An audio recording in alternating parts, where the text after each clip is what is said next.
رور ولی واهوت علی مقام دے پا اسلام کی دغستر هدف مرام دے رور ولی واهوت علی مقام دے. الحمدلله والصلاة والسلام على رسول الله اما بعد. ډیرو خوږو اوریدونکو کتونکو مسلمانانو ورونو، غواړم چې یو ډیره مهمه موضوع چې ټول امت متعلق ده ستاسو مخې ته وړاندې کړم، او هغه داسې موضوع ده چې ټول امت ورته حاجت لري او هغه د امت د پورتوالي او د تقدم سبب هم دی، او همدغه رنګې د امت د تزلزل او د کته والی هم دی. هغه دا دی چې د امت شبابان ځوانان دا په اسلام کې څومره اهمیت لري، څومره قدر لري، امت مسلمه دته څومره حاجت لري. عزتمندو شبابان او ځوانان د ده قدر د سرو او د سپینو نه هم ډیر زیات دی، ډیر قیمت لري.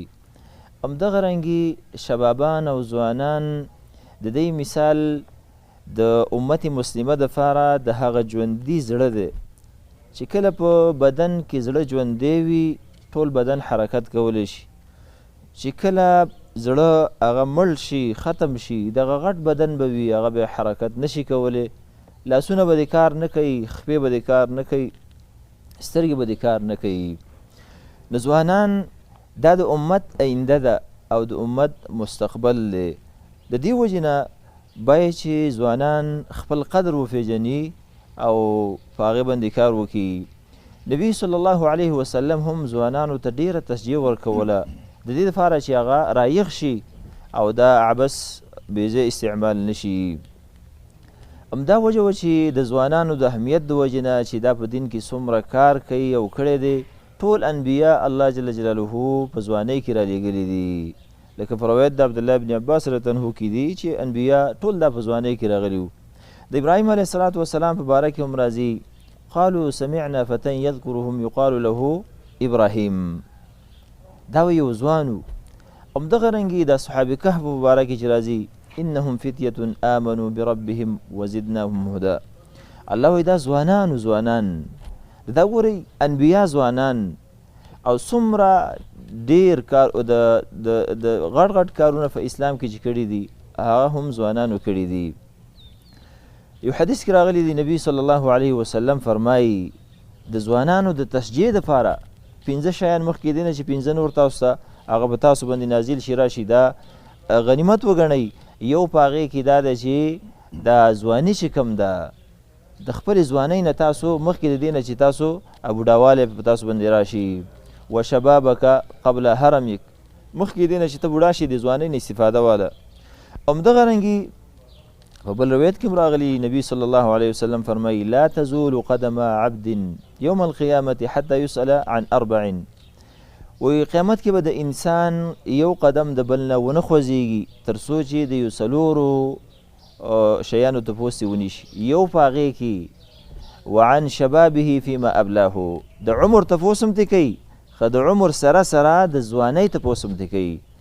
دا ډېره غټه خبره ده، وړه خبره نه ده. یعنې قیامت په ورځ باندې چې 50,000 کاله ورځ ده، په دې ورځ باندې ته یو قدم د بل نه حرکت له ورکولی نه شي تر څو چې د تا نه دا څلور سوالات په بل روایت کې 5 د دې تپوس یې نه یې کړی او دا دې پاس کړي نه ته حرکت نشي کولی. سبحان الله. نو یو دا ده چې دا تاله ما کومه ځواني در کړې وه دا په څه کې ته استعمال کړه.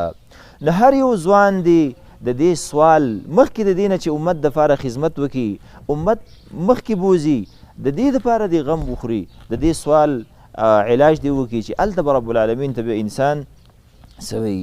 نو واقعا چې ځواني دا یو لوی نعمت دی چې الله جل جلاله چاته ورکړي. نو باید چې موږ او تاسو دا ځواني دا خرابه نه کړو، دا استعمال کړو.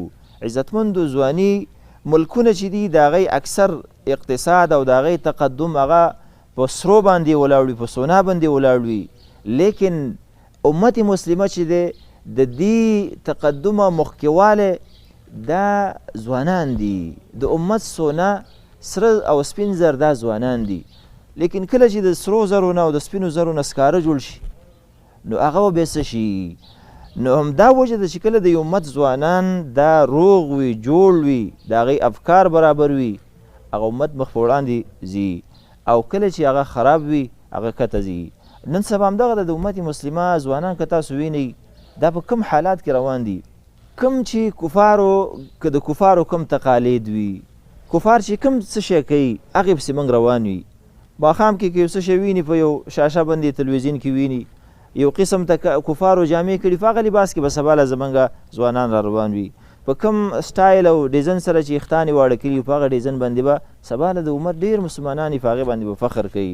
غرض زما دا ده چې زموږ امت مسلمه دا ځوانان چې خراب شي امت دغې حد ته رسیږي.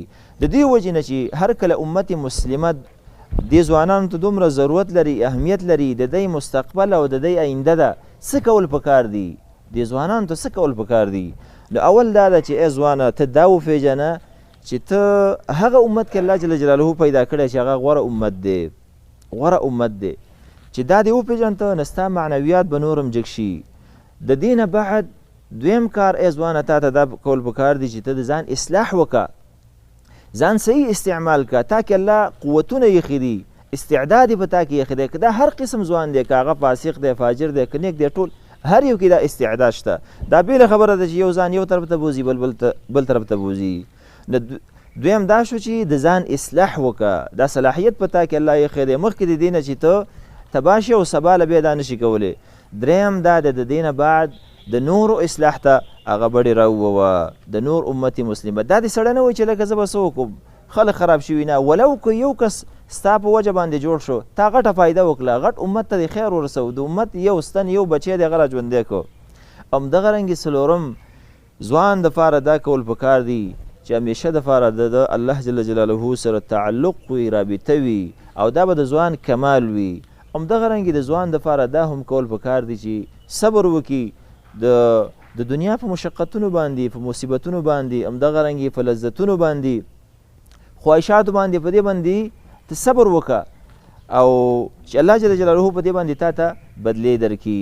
همدغه رنګې د ځوان دپاره دا هم کول پکار دي چې د کفارو د غیردونو د تقالیدو نه او د هغې د مشابهتونو نه ځان وساتي، بلکې زموږ دپاره ښکلې اقتدا هغه سردار نبی صلی الله علیه وسلم سید الاولین والآخرین شته، هغې پسې ولې نه ځو؟ هغې نقش و قدم پسې لاړ شو چې هغې کې زموږ د دنیا او د آخرت خیر هم دی او عزت هم دی او زموږ مخکېوالی دی په هغې کې. باید چې موږ د کفارو د عاداتو سره، تقالیدو سره د هغې سره زموږ نفرت وي. ځوان به هغه چې د دې سره نفرت وي، او ځوان به هغه چې د الله د پیغمبر علیه الصلاة والسلام نقش و قدم پسې روان وي، لباس د هغې په برابر، اختان د هغې په برابر، خوراک مزل د هغې په برابر، ناسته پاسته دغې ته ځوان ویلی شي.